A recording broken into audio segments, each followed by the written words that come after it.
ಉಗ್ರರ ದಾಳಿಯಲ್ಲಿ ಮಂಡ್ಯದ ವೀರ ಯೋಧ ಗುರು ಹುತಾತ್ಮ ಸಂಬಂಧಪಟ್ಟಂತೆ ಒಂದು ಬ್ರೇಕಿಂಗ್ ನ್ಯೂಸ್ ಬರ್ತಿದೆ. ಉಗ್ರರ ದಾಳಿಯಲ್ಲಿ ಏನು ಮಂಡ್ಯದ ವೀರ ಯೋಧ ಗುರು ಹುತಾತ್ಮ ಸಂಬಂಧಪಟ್ಟಂತೆ ಈಗ ಮದ್ದೂರಿನ ಕೆಎಂ ದೊಡ್ಡಿಯಲ್ಲಿ ಸ್ವಯಂ ಪ್ರೇರಿತ ಬಂದ್ ಕೂಡ ಆಚರಿಸಲಾಗಿದೆ. ಯೋಧನಿಗೆ ಅಂತಿಮ ಗೌರವ ಸಲ್ಲಿಸಲು ಸ್ವಯಂ ಪ್ರೇರಿತ ಅಂಗಡಿಗಳನ್ನೆಲ್ಲ ಕೂಡ ಬಂದ್ ಮಾಡಿದ್ದಾರೆ. ಮಂಡ್ಯ ಜಿಲ್ಲೆಯ ಮದ್ದೂರು ತಾಲೂಕಿನ ಕೆಎಂ ದೊಡ್ಡಿ ಪಟ್ಟಣದಲ್ಲಿ ಇವತ್ತು ಬಂದ್ ಅನ್ನು ಕೂಡ ಆಚರಿಸಲಾಗಿದೆ. ಯೋಧ ಗುರು ಅಂತ್ಯ ಸಂಸ್ಕಾರಕ್ಕೆ ಎಲ್ಲ ರೀತಿ ಸಕಲ ಸಿದ್ಧತೆಗಳು ಕೂಡ ಮಾಡಿಕೊಳ್ಳಲಾಗಿದೆ. ರಾತ್ರಿಯಿಂದಲೂ ಕೂಡ ನಿರಂತರವಾಗಿ ಸಿದ್ಧತಾ ಕಾರ್ಯ ನಡೆಯುತ್ತಿದೆ. ಅಂತ್ಯ ಸಂಸ್ಕಾರ ಜಾಗದ ಸುತ್ತ ಬ್ಯಾರಿಕೇಡ್ ಹಾಕಲು ಈಗಾಗಲೇ ವ್ಯವಸ್ಥೆ ಕೂಡ ಮಾಡಲಾಗುತ್ತೆ. ಎಲ್ಲ ಭದ್ರತೆ ನಡುವೆ ಯೋಧ ಗುರು ಅಂತ್ಯಕ್ರಿಯೆ ನಡೆಯಲಿದೆ. ನೀವು ದೃಶ್ಯಾವಳಿಗಳಲ್ಲಿ ನೋಡ್ತಾ ಇದ್ದೀರಾ, ಇದು ಮಂಡ್ಯದ ಕೆಎಂ ದೊಡ್ಡಿಯಲ್ಲಿ ಸ್ವಯಂ ಪ್ರೇರಿತವಾಗಿ ಬಂದ್ ಕೂಡ ಆಚರಿಸ್ತಾ ಇದ್ದಾರೆ. ವೀರ ಯೋಧನಿಗೆ ಗೌರವ ಸಲ್ಲಿಸಲು ಸ್ವಯಂ ಪ್ರೇರಿತ ಬಂದನ್ನು ಆಚರಿಸುತ್ತಿದ್ದಾರೆ. ಮಂಡ್ಯ ಜಿಲ್ಲೆಯ ಮದ್ದೂರು ತಾಲೂಕಿನ ಕೆಎಂ ದೊಡ್ಡಿ ಪಟ್ಟಣದಲ್ಲಿ ನೀವು ದೃಶ್ಯಾವಳಿಗಳಲ್ಲಿ ನೋಡ್ತಾ ಇದ್ದಾರೆ. ಈಗಾಗಲೇ ಜಿಲ್ಲಾಡಳಿತ ಎಲ್ಲಾ ರೀತಿ ಸಿದ್ಧತೆಯನ್ನು ಕೂಡ ಮಾಡಿಕೊಂಡಿದ್ದಾರೆ. ಅಲ್ಲೇ ಜಾಗ ಕೂಡ ನಿಗದಿ ಮಾಡಿದ್ದಾರೆ. ಕೆಎಂ ದೊಡ್ಡಿಯಲ್ಲೇ ಸಾಕಷ್ಟು ಜನ ಬಂದು ಅಂತಿಮ ನಮನವನ್ನ ಸಲ್ಲಿಸುವ ನಿರೀಕ್ಷೆಯಲ್ಲಿ ಈಗಾಗಲೇ ಎಲ್ಲಾ ರೀತಿ ಬ್ಯಾರಿಕೇಡ್ ಹಾಕಲು ಕೂಡ ವ್ಯವಸ್ಥೆಯನ್ನ ಕೂಡ ಕಲ್ಪಿಸಿದ್ದಾರೆ. ಯೋಧ ಅಂದ್ರೆ ನಮ್ಮ ಇಡೀ ದೇಶಕ್ಕೆ ಅವರು ಇರ್ತಾರೆ. ಹೀಗಾಗಿ ಪ್ರತಿಯೊಂದು ಜಿಲ್ಲೆಯಿಂದನೂ ಕೂಡ ಬಂದು ಅಂತಿಮ ನಮನವನ್ನ ಸಲ್ಲಿಸಲಿದ್ದಾರೆ. ಸೊ ಹೀಗಾಗಿ ಜಿಲ್ಲಾಡಳಿತ ಅದಕ್ಕೂ ಕೂಡ ವ್ಯವಸ್ಥೆಯನ್ನ ಮಾಡಿಕೊಂಡಿದ್ದಾರೆ. ಜೊತೆಗೆ ಅಲ್ಲಿ ಇರುವಂತಹ ಸ್ಥಳೀಯರು ಕೂಡ ಇವತ್ತು ಸ್ವಯಂ ಪ್ರೇರಿತವಾಗಿ ಬಂದನ್ನು ಕೂಡ ಆಚರಿಸಿದ್ದಾರೆ. ಅಂಗಡಿ ಮುಗ್ಗಟ್ಟುಗಳು ಕೂಡ ಮುಚ್ಚಲಾಗಿದೆ. ಇವತ್ತು ನೀವು ದೃಶ್ಯಾವಳಿಗಳಲ್ಲಿ ಗಮನಿಸ್ತಾ ಇದ್ದೀರಾ. ಮಧ್ಯಾಹ್ನ 3:30ಕ್ಕೆ ಮಂಡ್ಯಗೆ ಅಂದ್ರೆ ಬೆಂಗಳೂರಿಗೆ ಬಂದು ಪಾರ್ಥಿವ ಶರೀರ ತಲುಪುತ್ತೆ. ಅದಾದ ನಂತರ ಝೀರೋ ಟ್ರಾಫಿಕ್ ಮೂಲಕ ಪಾರ್ಥಿವ ಶರೀರ ರವಾನೆ ಆಗುತ್ತೆ. ಸಂಜೆ ಅಷ್ಟೊತ್ತಿಗೆ ಪಾರ್ಥಿವ ಶರೀರ ಸಿಗಲಿದೆ.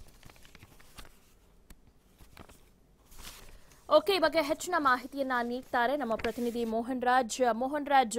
ಮಧ್ಯಾಹ್ನ 3:40ಕ್ಕೆ ಬೆಂಗಳೂರಿಗೆ ಯೋಧ ಗುರು ಪಾರ್ಥಿವ ಶರೀರ ಬಂದು ತಲುಪುತ್ತೆ. ಅದಾದ ನಂತರ ಝೀರೋ ಟ್ರಾಫಿಕ್ ಮೂಲಕ ಮಂಡ್ಯಗೆ ರವಾನೆ ಆಗುತ್ತೆ. ಬಟ್ ಎಲ್ಲೋ ಒಂದ್ ಕಡೆ ಪಾರ್ಥಿವ ಶರೀರ ತಲುಪುವಷ್ಟರಲ್ಲಿ ಸಂಜೆ 5 ಗಂಟೆ ಆಗಬಹುದು. ಅದಾದ ನಂತರ ಅಂತ್ಯಕ್ರಿಯೆಗೆ ತಡ ಆಗೋದಿಲ್ವಾ ಏನು, ಅಥವಾ ಇವತ್ತೇ ಅಂತ್ಯಕ್ರಿಯೆ ಮಾಡಲೇಬೇಕಾ? ಖಂಡಿತವಾಗ್ಲೂ ದಿವ್ಯ, ಯಾಕಂದ್ರೆ ಮೊನ್ನೆ ವೀರಯೋಧ ಗುರು ಅವರು ಮೃತಪಟ್ಟಿರೋದು. ಆದ್ರೆ ಪಾರ್ಥಿವ ಶರೀರ ಹುಟ್ಟೂರಿಗೆ ಬರೋದಕ್ಕೆ ನಿಜಕ್ಕೂ ಕೂಡ ತಡವಾಗ್ತಾ ಇದೆ ಅಂತಾನೆ ಹೇಳ್ಬೋದು. ಬಹು ಮುಖ್ಯವಾಗಿ ನಿನ್ನೆ ಅಂದ್ರೆ ಕಳೆದ ಮಧ್ಯರಾತ್ರಿ ಪಾರ್ಥಿವ ಶರೀರ ಗುಡಿಗೆರೆಗೆ ತಲುಪತಕ್ಕಂತ ಒಂದು ಸಾಧ್ಯತೆ ಇತ್ತು ಅನ್ನುವಂತ ಒಂದು ಮಾಹಿತಿಯನ್ನ ಕೊಡಲಾಗಿತ್ತು. ಆದ್ರೆ ಅದು ಯಾಕಂದ್ರೆ ವಿಶೇಷ ವಿಮಾನವನ್ನ ಕಲ್ಪಿಸೋದಕ್ಕೆ ಆಗದೆ ಇರತಕ್ಕಂತ ಹಿನ್ನೆಲೆಯಲ್ಲಿ ಇವತ್ತು ಪಾರ್ಥಿವ ಶರೀರ ಸಂಜೆ ವೇಳೆಗೆ ಒಂದು ಗುಡಿಗೆರೆ ಗ್ರಾಮಕ್ಕೆ ಬರ್ತಕ್ಕಂತ ಸಾಧ್ಯತೆ ಇದೆ. ಬಹು ಮುಖ್ಯವಾಗಿ ನಿನ್ನೆ ನರೇಂದ್ರ ಮೋದಿ ಅವರು ಅಂದ್ರೆ ಪ್ರಧಾನಿ ಅವರು ಒಂದು ಪಾರ್ಥಿವ ಶರೀರವನ್ನ ಒಂದು ದರ್ಶನ ಮಾಡಿದಂತ ಬಳಿಕ ಇವತ್ತು ವಿಮಾನ ಅದು ಟೇಕಪ್ ಆಗಿದೆ. ಅಂದ್ರೆ ವಿಮಾನ ನೇರವಾಗಿ ದೆಹಲಿಯಿಂದ ಬೆಂಗಳೂರಿಗೆ ಬರ್ತಾ ಇಲ್ಲ. ಅಂದ್ರೆ ಇನ್ನು 3-4 ಯೋಧರ ಒಂದು ಪಾರ್ಥಿವ ಶರೀರಗಳು ಕೂಡ ಅದರಲ್ಲಿ ಇರೋದ್ರಿಂದ ಮುಖ್ಯವಾಗಿ ನವದೆಹಲಿಯಿಂದ ಹೊರಟಂತ ವಿಮಾನ ತಿರುಚಿ, ಕ್ಯಾಲಿಕಟ್, ಮಧುರೈ ಅನ್ನು ತಲುಪಿ ಅದಾದ ನಂತರ ಬೆಂಗಳೂರಿಗೆ ಒಂದು ಪಾರ್ಥಿವ ಶರೀರವನ್ನ ಕರೆತರಲಾಗುತ್ತೆ.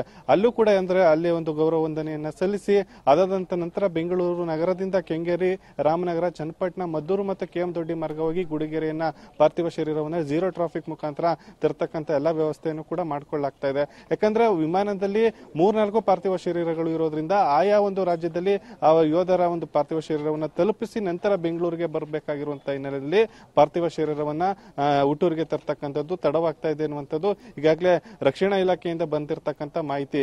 ಈ ನಿಟ್ಟಿನಲ್ಲಿ ಇಂದು ಮಧ್ಯಾಹ್ನ ಬೆಂಗಳೂರಿಗೆ ಪಾರ್ಥಿವ ಶರೀರ ಬರೋದಾದ್ರೆ ಗುಡಿಗೆರೆಗೆ ಪಾರ್ಥಿವ ಶರೀರ ತಲುಪೋದು ಸುಮಾರು ಸಂಜೆ ಆಗ್ಬೋದು. ಸಂಜೆ ಆದಂತ ಬಳಿಕ ಒಂದು ಅಂತ್ಯ ಸಂಸ್ಕಾರಕ್ಕೆ ಎಲ್ಲಾ ರೀತಿಯಾದಂತಹ ಸಿದ್ಧತೆಯನ್ನ ಮಾಡಿಕೊಳ್ಳಲಾಗ್ತಾ ಇದೆ. ಮಳವಳ್ಳಿ ಮತ್ತು ಕೆಎಂ ದೊಡ್ಡಿ ರಸ್ತೆಯ ಒಂದು ಮಾರ್ಗದಲ್ಲಿ ಇರತಕ್ಕಂತ 32 ಗುಂಟೆ ಜಮೀನಿನಲ್ಲಿ ಅಂದ್ರೆ ಜಿಲ್ಲಾಡಳಿತ ಈಗಾಗಲೇ ಸ್ಥಳವನ್ನ ನಿಗದಿ ಮಾಡಿದೆ. ಆ ಒಂದು ಸ್ಥಳದಲ್ಲಿ ಅವರ ಒಂದು ಅಂತ್ಯ ಸಂಸ್ಕಾರ ನಡೆಯಲಿದೆ. ದಿವ್ಯಾ, ಓಕೆ, ಅವರ ತಂದೆ ಹೇಗಿದ್ದಾರೆ ಮೋಹನ್ ರಾಜ್? ನೆನೆ ತುಂಬಾ ಅಸ್ವಸ್ಥರಾಗಿದ್ರು, ಆಸ್ಪತ್ರೆಗೂ ಕೂಡ ದಾಖಲಾಗಿದ್ರು. ಈಗ ಅವ್ರ ಪರಿಸ್ಥಿತಿ ಹೇಗಿದೆ? ಖಂಡಿತವಾಗ್ಲೂ ದಿವ್ಯ, ಯಾಕಂದ್ರೆ ಈಗಾಗಲೇ ಅವರ ತಂದೆ ಅಂದ್ರೆ ಅವರು ನಿಧನರಾಗಿ 3 ದಿನ ಆಗಿರ್ತಕ್ಕಂಥ ಹಿನ್ನೆಲೆಯಲ್ಲಿ ಅವರ ಕುಟುಂಬಸ್ಥರು ಒಂದು ದುಃಖದಲ್ಲಿ ಇದ್ದಾಗಿದ್ರು. ಆ ನಿಟ್ಟಿನಲ್ಲಿ ಅವರ ತಂದೆ ಕೂಡ ಕಳೆದ 3 ದಿನಗಳಿಂದ ತೀವ್ರ ಅಸ್ವಸ್ಥಗೊಂಡಿದ್ರು. ಇವತ್ತು ಅವರಿಗೆ ಕೆಎಂ ದೊಡ್ಡಿಯಲ್ಲಿ ಒಂದು ಚಿಕಿತ್ಸೆಯನ್ನು ಕೊಡಿಸಿ ಅವರ ಹೊಸ ಮನೆಯಲ್ಲಿ ಅವರಿಗೆ ಒಂದು ವಿಶ್ರಾಂತಿಯನ್ನ ಕೊಡಲಾಗ್ತಾ ಇದೆ. ಜೊತೆಗೆ ಇಲ್ಲಿ ಎಲ್ಲಾ ರೀತಿಯಾದಂತಹ ಒಂದು ಸಿದ್ಧತೆಗಳನ್ನು ಕೂಡ ಮಾಡ್ಕೊಳ್ಳಲಾಗ್ತಾ ಇದೆ. ಯಾಕಂದ್ರೆ ಇದು ಗುಡಿಗೆರೆ ಗ್ರಾಮದಿಂದ ಬರ್ತಕ್ಕಂಥ ಈ ಒಂದು ರಸ್ತೆ ಏನಿದೆ, ಇದು ಅವರ ಮನೆಗೆ ಸಂಪರ್ಕ ಕಲ್ಪಿಸ್ತಕ್ಕಂಥ ರಸ್ತೆ. ಇಲ್ಲಿ ಎಲ್ಲಾ ಎಲ್ಲಾ ರೀತಿಯಾದಂತಹ ಒಂದು ಬ್ಯಾರಿಕೇಡ್ ವ್ಯವಸ್ಥೆಗಳನ್ನು ಕೂಡ ಮಾಡಿಕೊಳ್ಳಲಾಗ್ತಾ ಇದೆ. ಬ್ಯಾರಿಕೇಡ್ ನ ಒಳಗಡೆ ಸಾರ್ವಜನಿಕರಿಗೆ ಒಂದು ಪ್ರವೇಶವನ್ನ ಕಲ್ಪಿಸಲಾಗುತ್ತೆ. ಇನ್ನು ಹೊರಭಾಗದಲ್ಲಿ ಅಂದ್ರೆ ವಿಐಪಿಗಳಿರ್ಬೋದು, ಅಂದ್ರೆ ಯಾರು ಜನಪ್ರತಿನಿಧಿಗಳಾಗಿರ್ಬೋದು ಅಥವಾ ಮುಖ್ಯಮಂತ್ರಿಗಳಾಗಿರ್ಬೋದು ಎಲ್ಲ ಬರ್ತಕ್ಕಂಥ ಸಾಧ್ಯತೆ ಇರೋದ್ರಿಂದ ಅವರಿಗೆ ಹೊರಭಾಗದಲ್ಲಿ ಒಂದು ವ್ಯವಸ್ಥೆಯನ್ನ ಕಲ್ಪಿಸಲಾಗಿದೆ. ಇನ್ನು ನಾವು ನೋಡ್ತಿರ್ಬೋದು ಅವರ ಒಂದು ಏನು ಭಾವಚಿತ್ರ ಇದೆ ಅಂದ್ರೆ ಗುರು ಅವರ ಒಂದು ಭಾವಚಿತ್ರ ಇರ್ತಕ್ಕಂಥ ಆ ಒಂದು ಪ್ರದೇಶದಲ್ಲಿ ಅವರ ಪಾರ್ಥಿವ ಶರೀರನ ಇಡೋದಕ್ಕೆ ಎಲ್ಲಾ ರೀತಿಯಾದಂತಹ ಒಂದು ಸಿದ್ಧತೆಯನ್ನ ಮಾಡ್ಕೊಳ್ಳಲಾಗ್ತಾ ಇದೆ. ಅಲ್ಲಿ ಇಟ್ಟಂತ ಬಳಿಕ ಸಾರ್ವಜನಿಕರು ಒಂದು ನೇರವಾಗಿ ದರ್ಶನವನ್ನ ಮಾಡ್ಕೋಬಹುದು. ಮತ್ತೊಂದು ಕಡೆ ವಿಐಪಿಗಳು ಒಂದು ದರ್ಶನವನ್ನ ಮಾಡ್ಕೊಳ್ತಾರೆ. ಏನು ಅವರ ಕೂಗಳತೆ ದೂರದಲ್ಲಿ ಅವರ ನಿವಾಸ ಕೂಡ ಇರೋದ್ರಿಂದ ಅಲ್ಲಿ ರೋಡ್ ತುಂಬಾ ಕಿಷ್ಕಿಂದೆ ಆಗಿರೋದ್ರಿಂದ ಈ ಒಂದು ರಸ್ತೆ ಮಧ್ಯದಲ್ಲೇ ಪಾರ್ಥಿವ ಶರೀರವನ್ನು ಇಟ್ಟು ಅಲ್ಲಿಂದ ನೇರವಾಗಿ ದೊಡ್ಡ ಮಳವಳ್ಳಿ ರಸ್ತೆಯಲ್ಲಿ ಇರ್ತಕ್ಕಂಥ ಒಂದು ಅವರ ಒಂದು ಏನು ಅಂತ್ಯ ಸಂಸ್ಕಾರ ಮಾಡೋದಕ್ಕೆ ಜಾಗವನ್ನು ನಿಗದಿ ಮಾಡಿದೆ, ಅಲ್ಲಿಗೆ ಕೊಂಡೊಯ್ತಕ್ಕಂಥ ಸಾಧ್ಯತೆ ಇದೆ ಅಂತಾನೆ ಹೇಳ್ಬೋದು ದಿವ್ಯಾ. ಓಕೆ, ಯಾರೆಲ್ಲ ಗಣ್ಯಾತಿ ಗಣ್ಯರು ಇವತ್ತು ಬರ್ತಾರೆ ಅಂತಿಮ ನಮನವನ್ನ ಸಲ್ಲಿಸೋದಕ್ಕೆ ಮೋಹನ್ ರಾಜ್? ಖಂಡಿತವಾಗ್ಲೂ ದಿವ್ಯ, ಈಗಾಗಲೇ ಗಣ್ಯರು ಅಂದ್ರೆ ನಿನ್ನೆ ಅಷ್ಟೇ ಏನು ಕ್ಷೇತ್ರದ ಶಾಸಕರು ಆದಂತಹ ಸಾರಿಗೆ ಸಚಿವ ಡಿ ಸಿ ತಮ್ಮಣ್ಣ ಅವರು ಭೇಟಿ ಕೊಟ್ಟು ಎಲ್ಲಾ ರೀತಿಯಾದಂತಹ ಒಂದು ಸಿದ್ಧತೆಯನ್ನ ಪರಿಶೀಲನೆ ಮಾಡಿದ್ರು. ಇನ್ನು ಮಾಜಿ ಮುಖ್ಯಮಂತ್ರಿ ಬಿ ಎಸ್ ಯಡಿಯೂರಪ್ಪನವರು ಕೂಡ ನಿನ್ನೆ ವಿಸಿಟ್ ಅನ್ನ ಮಾಡಿದ್ರು. ಇವತ್ತು ಮುಖ್ಯಮಂತ್ರಿ ಎಚ್ ಡಿ ಕುಮಾರಸ್ವಾಮಿ ಇರ್ಬೋದು, ಮಾಜಿ ಮುಖ್ಯಮಂತ್ರಿ ಸಿದ್ದರಾಮಯ್ಯ ಇರ್ಬೋದು ಸೇರಿದಂತೆ ಕುಮಾರಸ್ವಾಮಿ ಸಚಿವ ಸಂಪುಟದ ಎಲ್ಲಾ ಸಚಿವರುಗಳು ಕೂಡ ಮತ್ತೆ ಸ್ಥಳೀಯ ಅಂದ್ರೆ ಮಂಡ್ಯ ಜಿಲ್ಲೆಯ ಎಲ್ಲ ಜನಪ್ರತಿನಿಧಿಗಳು ಕೂಡ ಭಾಗವಹಿಸತಕ್ಕಂತ ಸಾಧ್ಯತೆ ಇದೆ ದಿವ್ಯಾ. ಓಕೆ ಮೋಹನ್ ರಾಜ್, ಧನ್ಯವಾದಗಳು ತಮ್ಮ ಮಾಹಿತಿಗಾಗಿ. ದೃಶ್ಯಾವಳಿಗಳಲ್ಲಿ ನೋಡ್ತಾ ಇದ್ರ KM ದೊಡ್ಡಿಯಲ್ಲಿ ಅವರ ಕೊನೆಯ ಅಂತ್ಯ ಸಂಸ್ಕಾರ ನಡೆಯಲಿದೆ. ಅಲ್ಲಿ ಎಲ್ಲಾ ರೀತಿ ಸಿದ್ಧತೆಗಳನ್ನು ಕೂಡ ಜಿಲ್ಲಾಡಳಿತ ಮಾಡಿಕೊಂಡಿದೆ. ಜೊತೆಗೆ ಇವತ್ತು ಗಣ್ಯರು ಕೂಡ ಆಗಮಿಸಲಿದ್ದಾರೆ. ನಿನ್ನೆ DC ತಮ್ಮಣ್ಣ ಮತ್ತು ಸಂಸದರಾಗಿರುವಂತಹ ಶಿವರಾಮೇಗೌಡ ಅವರು ಬಂದು ಅವರ ಕುಟುಂಬದವರ ಜೊತೆ ಮಾತಾಡಿ ಅವರಿಗೆ ಸಂತಾಪವನ್ನು ಕೂಡ ಸೂಚಿಸಿದ್ರು. ಇವತ್ತು ಕೂಡ ಸಾಕಷ್ಟು ಗಣ್ಯರು ಬಂದು ಅಂತಿಮ ನಮನವನ್ನ ಸಲ್ಲಿಸಲಿದ್ದಾರೆ. ಹೀಗಾಗಿ ಅದಕ್ಕೂ ಕೂಡ ಬ್ಯಾರಿಕೇಡ್ಗಳನ್ನು ಹಾಕಿ ಎಲ್ಲಾ ರೀತಿ ವ್ಯವಸ್ಥೆಯನ್ನು ಕೂಡ ಮಾಡಲಿದೆ ಜಿಲ್ಲಾಡಳಿತ.